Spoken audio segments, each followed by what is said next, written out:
Hey guys, Tomboy601, and it's patch notes day, baby. And well, we have a lot to go over because they are jam packing this update. A lot of it is stuff they want you to pay for. There's some stuff that'll be out there for free, so that sounds good. Oh, and also some big balance changes. So let's just dive on in. First things first, campaign ship is the Carnot. French Tier 8 cruiser Carnot, a well-protected, hard-hitting, and speedy cruiser, is the star of the newest campaign. You can expect the usual framework, 100 milestones over 5 weeks. The heroic effort missions and catch-up mechanic will be in place, which is excellent. Cool. Carnot, looking forward to having a Tier 8 cruiser out there. If you decide to go for Admiralty backing, or if you don't get Admiralty backing, what you can expect with the campaign is 50 common boosters, 14 revolutionary camouflages, 350,000 research points, 125,000 commander XP, 750,000 credits, 7,500 global XP, 15 promotion orders, 1 insignia, 1 commendation, 7 days of premium account time, 4 spring big crates, 1 French commander crate, 1 patch background symbol, 1 patch symbol. And then if you purchase the Admiralty backing, what you can expect in addition to all of that: 50 rare boosters, 26 camouflages, 1.4 million research points, 325,000 commander XP, 2.2 million credits, 32,500 global XP, 30 promotion orders, 4 insignias, 4 combinations, 750 doubloons, 11 spring big crates, 1 commemorative flag, and then the special weekly mission that helps you boost, and then, of course, the premium cruiser Carnot. Cool. Awesome. Great. Next up, racing returns. Yes! I am so excited for the racing to return. Racing comes to Legends for the second time, and it's even better than ever, with 3 week-long sessions with playoffs and leaderboards. There's plenty of time to enjoy the high-octane race to first place. Special racing boats, commanders, consumables, and even torpedoes will make your enemies limp to the finish. Participating in winning will net you Racing Legends tokens, which can then be spent in the store on a variety of content, including 2 new ships: the Destroyer Bulletproof, which can be attained entirely for free by their calculations, which it doesn't sound. We'll see, but hopefully this is better than the Yoshino. To me, it looks like it might either be. It looks like a German. It looks like a Moss, maybe. I'm not 100% sure. We will see once it gets into the game. And then there is the other one, which is the Perfect 10, which is a cruiser, which to me kind of looks like a Plymouth. So some sort of new version of Plymouth. 2 skins, 3 commander guises, and special crates are also available. The races are on from March 20th. Expect a dedicated blog post with all the details. And, guys, I'm super excited for this. I really enjoyed racing last time around. I'm also just super hyped because, well, this weekend Formula 1 kicks off again. So I'm just super hype mode for some racing in my life. So I'm here for it. After that, we have St. Patrick's Day 2023, and we are going to get a couple of things. First, there'll be a new premium for sale, the Tier 7 Celtic, which looks like it could be a bit interesting. It's a Baltimore with some weird stats, a bit more accurate, a little bit less damage. Indianapolis radar, British heel, is going to be a bit weird. We'll go over all the stats when the boat comes out, and then the commander guys is going to be Kara McMordoff, and then Brady McMordoff will also get a unique voiceover. Cool, awesome. After that, we have the next wave of Tier 8 tech tree ships, which is awesome. American battleship Minnesota, American cruiser Seattle, Japanese destroyer Kitakaze, British cruiser Drake, and Pan-Asian Chungmu, which is excellent. I love that the Tier 8 cruiser is following right on in with the line. That's really, really great. Additionally, I'm looking forward to Drake, Minnesota. I'll be able to maybe buy one of these boats. So I'm trying to decide which one I will be going in on, but I look forward to being able to buy one of these ships, given my current silver reserves. Additionally, with this new patch, we know Pan-Asian ships are going researchable, which is excellent. Speaking of the Pan ships, the other big Pan, Pan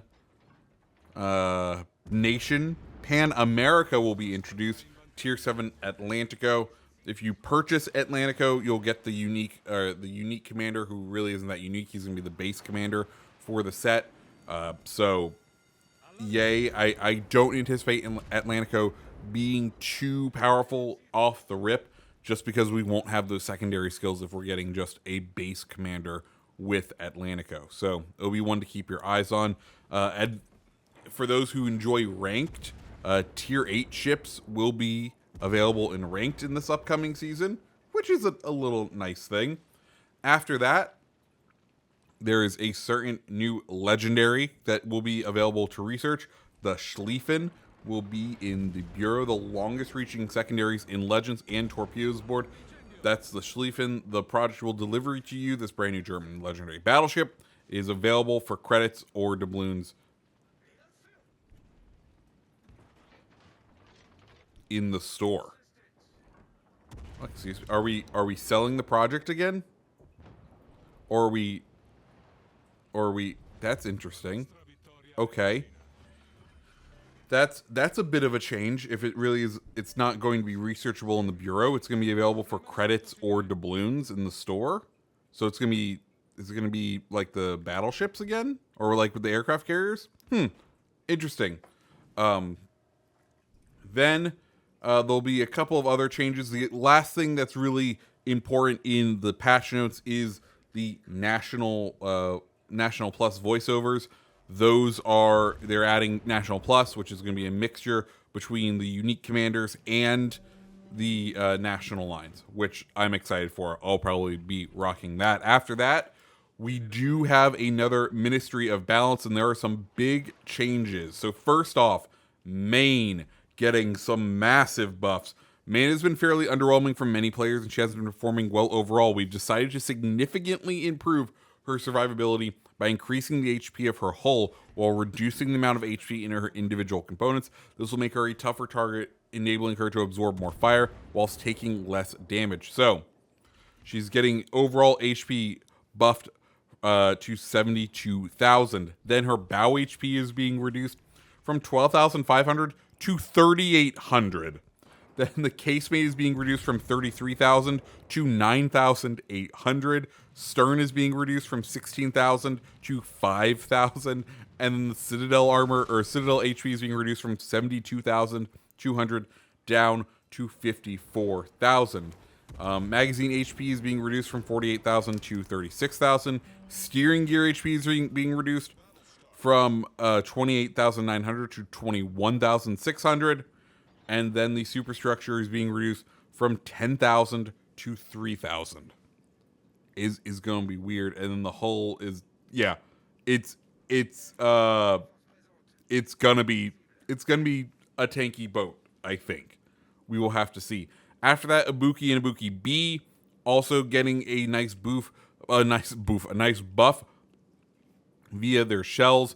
HE shell damage going from 3,300 to 3,650, and AP going from 4,700 to 5,150. In addition, the main battery reload for Ibuki B will be decreased from 13.7 down to the 13 seconds to match regular Ibuki. After that, Colbert getting a buff. Main battery reload time is being reduced from 3.5 seconds down to 3.2 seconds. And then the amount of HP restored by repair parties being increased from 180 to 238 per second. After that, German secondary guns are getting a buff. So 150 millimeter guns will now pen 38 millimeters of armor. 128 millimeter guns will now pen 32 millimeters of armor, which sounds great. But what's the catch? Well, we have some nerfs. So, German battlecruisers are strong, folks.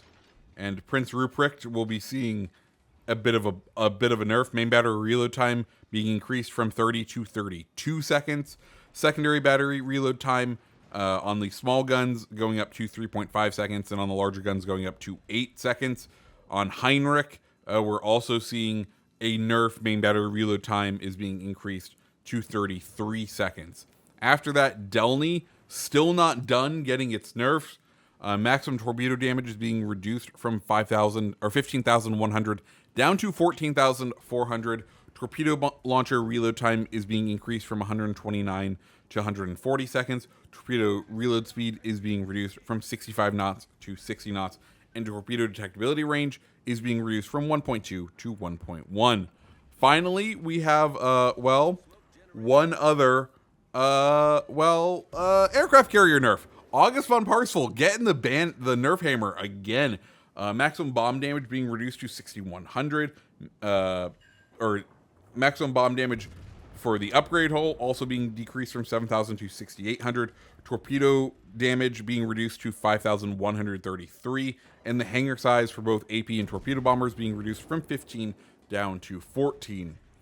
After that, commander skill changing. This update, we're adjusting many skills, particularly some of the French inspirations. Some are being improved, and some notable destroyer skills are being changed up. So, Incendiary, which is the base trait for Louis du Fournet, the maximum HE shell damage is getting a buff up to 6%. Expedus, the base trait for Emile Juprot, getting the maximum battleship speed buff increase up to 6.5%. Mortar is a dedicated, Mortar is getting some buffs. Shell damage modifier is going up to a maximum of 13% from what it used to be, which is 10%. The Cloudy Days skill, they're reducing the impact of Cloudy Days. So the engine boost cooldown time, it used to hit you for an extra 25%. It will now hit you for only 20% extra engine cooldown time, and then your smokescreen dispersion will be reduced to 12.5%, and deployment time will be boosted to 12.5% as well. Cool. Reaching out skill will now increase main battery range by 8% and reduce the main battery reload by 3%. And then we have some nerfs. So Powder Keg, which is the base trait of Philip Avenue, which is HE shell damage buff for DDs, is going to go down from 5% down to a maximum of 3.5%. Perceptive getting a huge nerf. It's going to reduce the incoming damage. The incoming damage multiplier is being reduced from a maximum of 5% down to a maximum of 3%. Twist and Track being reduced. The destroyer gun speed buff being reduced from a maximum of 3.5 degrees per second to a maximum of 2 degrees per second. And finally, the big one for those French commanders out there, Go All Out, getting a massive nerf. Detectability going from a maximum of 20%, getting an extra 20% concealment, going down now to 10% maximum concealment. You do claw back, though, the increase in engine cooldown time modifier. It used to be an extra 50% of time between cooldown. Now it'll only be 35. So nice little buff there. But the big thing, I think the French torpedo boat, they are trying to make it well and truly dead. And well, with all of that, guys, those are the patch notes.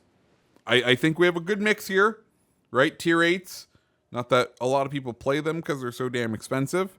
That's exciting. Pan-Asians going into research. That's exciting. I'm excited for the racing to come back, and we'll see how everything else shakes out. But with all that said, guys, if you like the video, go ahead, hit the like button, hit the subscribe button, and I hope you have a fantastic rest of your day. See ya.